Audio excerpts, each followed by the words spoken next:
Sir ഓ ടീയോ coffee? കടുപ്പം കൂട്ടി ഇങ്ങനെ അടിക്കാത്തൊരു ചായ, പഞ്ചാര കുറച്ച് മതിയേ. ഓക്കെ. മാഡം, ഇദ്ദേഹത്തിന് മാഡത്തിനൊന്ന് പരിചയപ്പെടണോ? ഷുവർ. ഞാൻ ഹംസ. Yes. അല്ല, ഹംസൻ. ഹംസൻ MBBS. ഓ, ഡോക്ടറാണല്ലേ? അല്ല, വക്കീല്.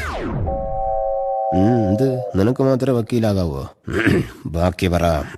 ഇദ്ദേഹം വലിയൊരു കോടീശ്വരനാണ്. അതെ അതെ, അംബാനിക്കൊപ്പം പണക്കാരനാണ്. അംബാനിയേക്കാൾ. ഓ, ഇത്തവണത്തെ ഇയറിലെ കണക്ക് അതെ അതെ, അംബാനിയേക്കാൾ മേലെ പണക്കാരനാണ്. yeah. ഇദ്ദേഹത്തിന് ഒരുപാട് ഫാക്ടറീസ്, സ്റ്റാർ ഹോട്ടൽസ്, ബാറുകൾ, എന്തിന് റിസർവ് ബാങ്ക് വരെ ഇദ്ദേഹത്തിന് സ്വന്തമായിട്ടുണ്ട്. 3 റിസർവ് ബാങ്ക് ആണോ 3? അതെ, ഇപ്പൊ 2 പുതുതായിട്ട് ചെയ്യാൻ പോകുന്നു. ഒന്ന് നെടുമങ്ങാട്, ഒന്ന് കാക്കനാട്.